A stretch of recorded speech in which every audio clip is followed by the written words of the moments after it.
Hello कक्षा 7 के विद्यार्थियों। अध्याय 8 पवन तूफान और चक्रवात में हम आगे पढ़ेंगे तदित झंझा और चक्रवात के बारे में। हमारा पाठ ही है पवन कैसे उत्पन्न होता है और ये तड़ित झंझा क्या है, चक्रवात क्या है। चलिए उसके बारे में अब आगे देखते हैं। तड़ित झंझा भारत जैसे गर्म आर्द्र उष्णकटिबंधीय क्षेत्रों में अक्सर विकसित होते रहते हैं। ताप में वृद्धि होने के कारण ऊपर की ओर उठती हुई पवन प्रबल हो जाती है। पवन वायु में पहले से विद्यमान जल बूंदों को अपने साथ ऊपर की ओर ले जाती है, जहां ताप कम होने के कारण वे जम जाती है और पुनः नीचे की ओर गिरने लगती है। गिरती हुई जल की बूंदें और तीव्र वेग से ऊपर उठती है। उठती हुई वायु की परस्पर क्रिया से बिजली कौंधती है, जिसके ध्वनि उत्पन्न होती है। इसी घटना को हम तड़ित झंझावात कहते हैं। आप तड़ित झंझावात के बारे में उच्च कक्षाओं में विस्तार से पढ़ेंगे। यहाँ पर जो गरजते हुए बादल है उसकी बात हुई है कि तड़ित झंझा कैसे उत्पन्न होता है, मतलब कैसे गरजते हैं बादल। ठीक है, आपको समझ में आया।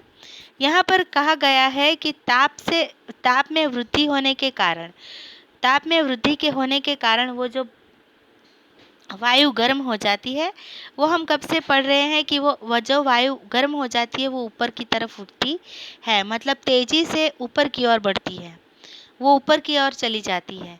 तो वो जब ऊपर की ओर प्रबल हो जाती है, पवन वायु में पहले से ही विद्यमान, आपको पता है कि जल जो होता है पूरा जहाँ भी जल गिरता है वहाँ से वाष्पित होकर हवा में बूंदें बनकर उसको रहती है।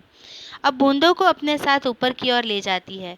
अब जो वायु वेग से ऊपर की ओर बढ़ती है वो अपने साथ बूंदों को भी ले जाती है।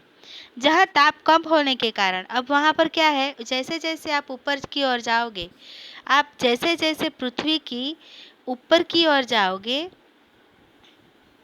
ठीक है, जैसे जैसे आप ऊपर की ओर जाओगी तो ऊपर का वातावरण कैसा बन जाता है, ठंडा बन जाता है।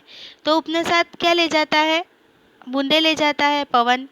तो अपने साथ वायु बूंदे ले जाती है, लेकिन ऊपर जाते जाते वह ठंडी हो जाती है, ताप कम होने के कारण जम जाती है। तो वो बूंदे होती है जो वापस संघनन होकर जम जाती है और पुनः नीचे की ओर गिरने लगती है बारिश के रूप में।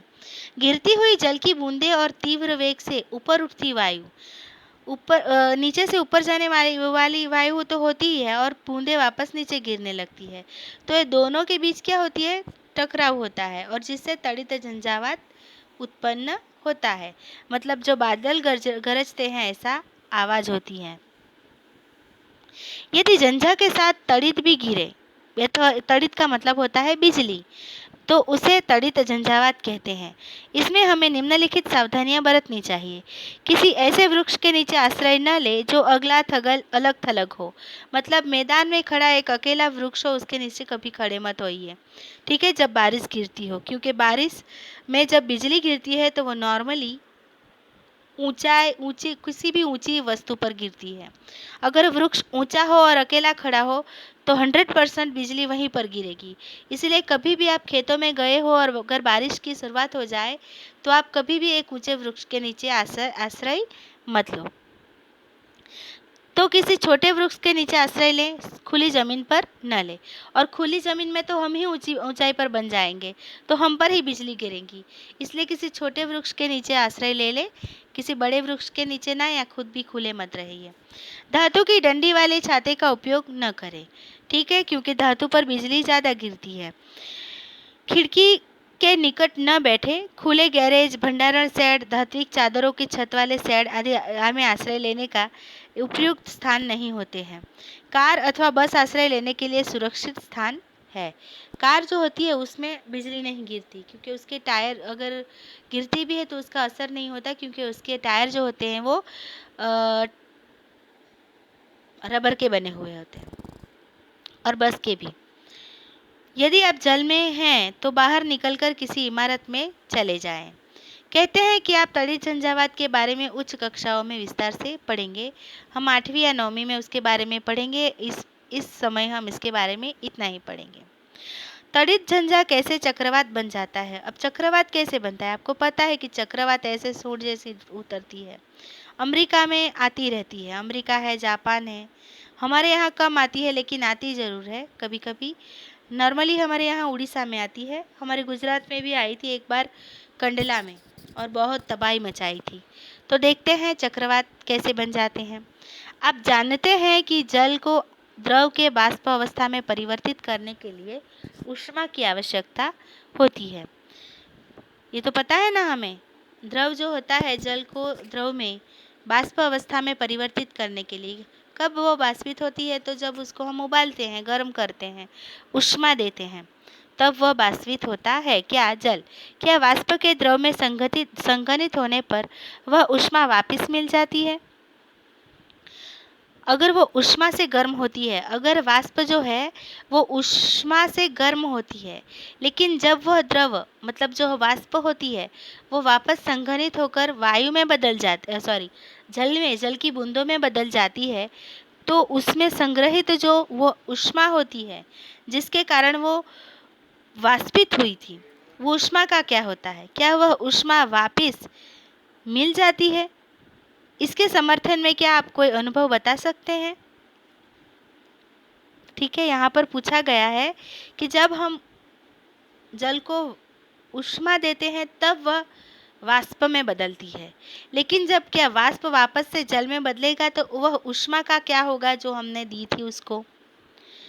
बादल के बनने से पहले जल वायुमंडल से ऊष्मा लेकर वाष्प में परिवर्तित हो जाता है।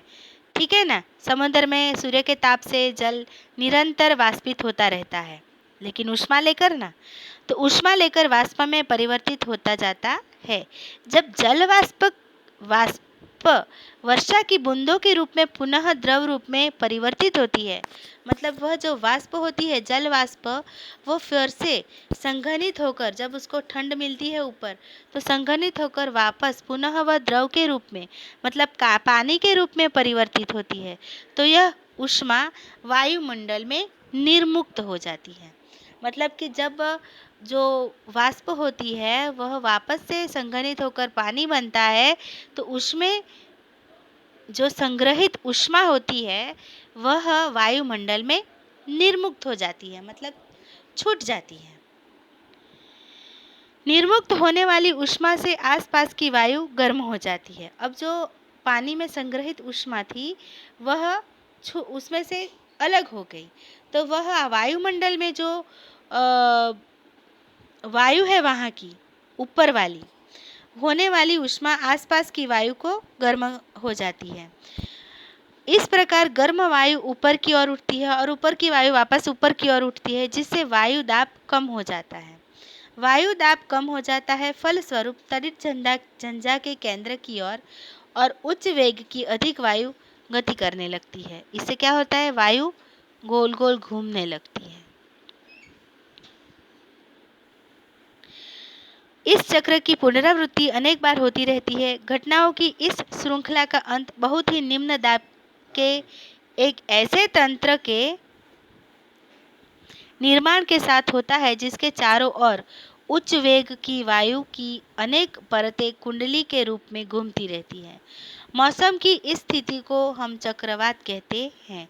वायु वेग और वायु दिशा चक्रवात के तापमान और आर्द्रता में वृद्धि करने वाली कुछ कारक होती है। तो इस तरह से चक्रवात पैदा होते हैं। देखा आपने?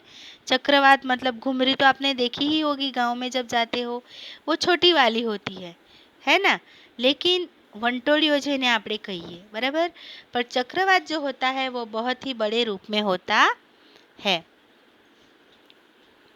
किसी चक्रवात का केंद्र एक शांत क्षेत्र होता है, इसे झंझा का नेत्र कहते हैं।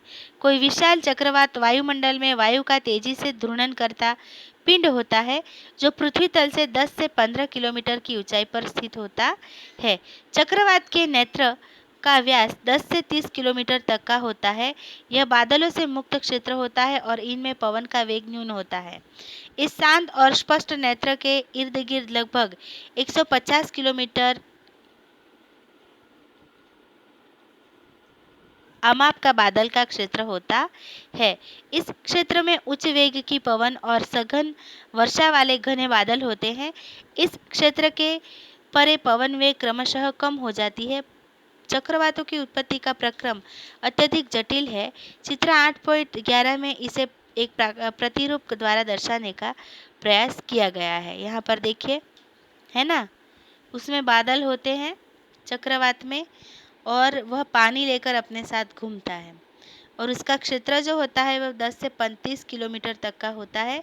मतलब एक बहुत बड़े क्षेत्र में चक्रवात आता है, पवन चलती है। ठीक है,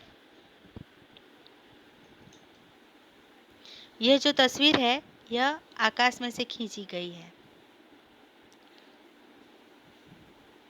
अगला हम अगले वीडियो में पढ़ेंगे।